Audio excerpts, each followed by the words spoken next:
This is Kate and Arnold, our siblings, and our first episode of The Social Grind. And we're joined by Gavin Oyas, who is an old friend of mine and an amazing human being who has done great work with children and with displacement and migration within the development sphere, and now is like working to ensure that other people are empowered enough to follow their dreams and to actualize those dreams intentionally. Yeah, so Gavin, do you want to introduce yourself? Oh yeah, as you heard, my name is Gavin Oyas, and very much excited to be part of this. I love adding value to people, and as Kate has said, worked with her some time back, and yeah, it's just amazing to see even how far she's come. So I'm really excited and thrilled. Yeah. All right. Okay. So the first bit of this part of this session is a fun part. Okay. Okay. So what are the 5 things you do with a spoon? Like if you have a spoon, what 5 things will you do with it? Okay, sure. 5 things in the spoon. I just thought it has 1 or 2 functions. Yeah. So, I do team building. So we use it for team building activities. Let me start with the extraordinary one. So for playing like some activity. Secondly, eating with it, drinking yogurt with it. Spoon. I've never spanked our kids with them. It's not yet, but you can use it. You can. Yeah, you haven't, but you can. Yeah, someone else. Yeah, it's general. What you can do with it. Uh-huh. Yeah, I'll leave the 5th one for someone to feel it. Yes, and to think with. Oh, yeah. All right. Second random question. Are you a hunter or a gatherer? Do you think of yourself as a hunter or a gatherer? A hunter. Well, in some sense, I see both, but I think I'm more of a gatherer. I like bringing people together. Yeah, so just to keep it going, Gavin, maybe you could tell us about your history with social work and how it started, why it started. Yeah. Thank you. I mean, I don't know how much time you have, but just the farthest I can remember, my dad used to work for a non-profit NGO, Action Aid, and he used to do a lot of work in Korogocho and all that. And then we used to stay in Dandora. So we used to go to school with him, and I think as much as I can remember, I never remember a time when we used to just go home without stopping, greeting people and all that kind of thing. So, and he had a motorbike, so we used to go stop and say hi, and people would talk to him and work related stuff. And so that started rubbing on me, like essentially everything is just about people. Yeah, so those, I remember the seeds that for me started just seeing the importance of helping people, because that's what my dad used to do. And then of course he worked in the government back at home in the rural area and worked with people a lot as administrator. So yeah, so those kind of things were very influential in my life. And then after college, just before I graduated, I got this call to consider working with a local non-profit. And I was really torn between doing that non-profit work or taking up my engineering career. Thankfully, I stepped into that field, worked at that non-profit for a couple of years, first as a volunteer and then a project assistant, program officer.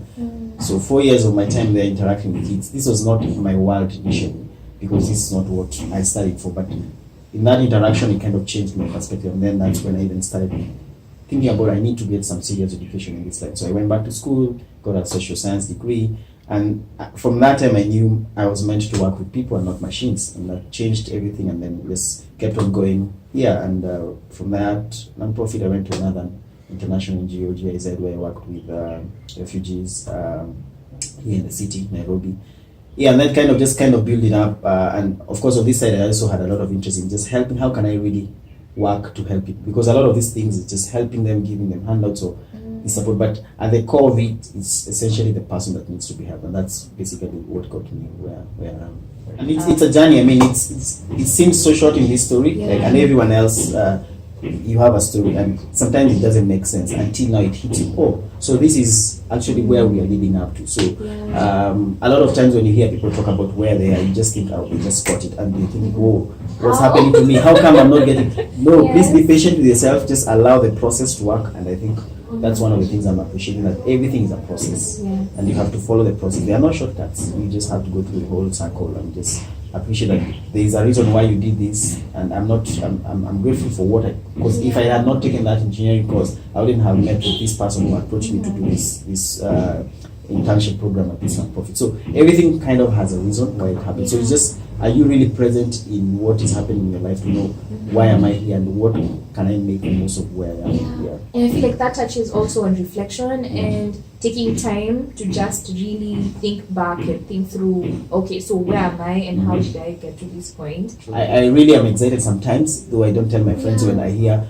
my job is coming to an end or termination, because it's a point for them to actually naturally stop, because you don't have a place to run to. You have to stop and just think about, where is my life headed? What have I? Just kind of take a kind of an assessment of your life. So it was a reward for me, and I think it is for most people.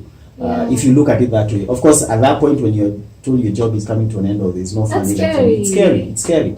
I mean, it's not as conventional. Where your next income will come from. Yeah, but it's a lot of the people who I've talked to also have said, actually, it's the best thing that happened to them, because it forced them to do something that they've always wanted to do, and that's something that all the people who have made a difference in the world, none of them actually just did things for themselves. It's about people. So in the Intentional Living coaching class by John Maxwell, we systematically go through like a curriculum which helps you to see and unpack where are you and where are you going. I want to make a difference. Everyone wants their life to matter, but where do you want your life to make a difference? So you kind of systematically look at it from that point of view. So which area do you make a difference? Who do you need to work with? And those are the things we'll be covering in subsequent classes. So it's a systematic way of looking at things and just a focus. And the beauty of this kind of class, and what I love it and I've done over and over, this, I think your group is like the 30th or something. Wow. The magic is when people have focused discussion about just one thing. We're not talking about the weather, we're not talking about politics. We are really focused on this aspect of our life mattering and how can we be of significance. So the beauty comes in the fact that everyone really thinks around the same thing, and you get value from every person around the room. And my role is just kind of to facilitate. Actually, I do the easiest job. You guys do the hardest job. To go inside your life, and I ask hard questions to just kind of make you really think, because a lot of times you don't have this kind of conversation. So that's how it's structured, and it's 6 weeks, 2 hours a week. And it's an amazing journey. Personally, I really learn a lot from part of it. And I think one thing I found being part of the class is the beauty of the diversity of the group, in the sense that, let's say I'm in the social sector, someone else is in IT in the corporate sector, someone else has an accountant, all kinds of different experiences, and each of our experiences brings in like a beautiful mix of perspective, because I can look at one chapter of the book in a very specific way, and my background and my environment can only influence that, but someone else's background and environment will say, actually, I was thinking about it this way, and nobody has to be right and nobody has to be wrong. And that's the thing, and I remember one of the previous participants saying that, like, the beauty is, like, you've read, you've done it from your point of view, but when you come, everyone is right, but from a different perspective. And you end up like in a room of 5, 6, 7 people. You get different views from the same. So you walk out better, more with a different perspective of things. And something else you said was about pushing us to the point of slight discomfort in our thinking, and it's something I'm trying to be more intentional about this year, about being comfortable in like uncomfortable conversations, uncomfortable thoughts, because I don't think the whole world can align to how we all like how I think and what I like, so also like it's helping me meet other people and respect their opinions even if I don't agree with them, and want to know more without pushing back, in the sense that I need you to agree with me, just trying to understand. And I think that's beautiful that the class has also that opportunity to get uncomfortable and then get comfortable being uncomfortable. And that's one of my fears in the class, because the first time we meet, and I mean, these people are totally strangers, but you're asking them we ask very personal questions, and it's true. You just go right deep end. But interestingly, somehow people just warm up to it, because we all want the same thing, we all want to matter, and when you're kind of in that conversation, you have to ask yourself, and you kind of, one person starts sharing, and then someone, actually, I relate to that. So you see, we all want the same thing. It's just that we are living in our lives on our own, and you think, we are on our own, but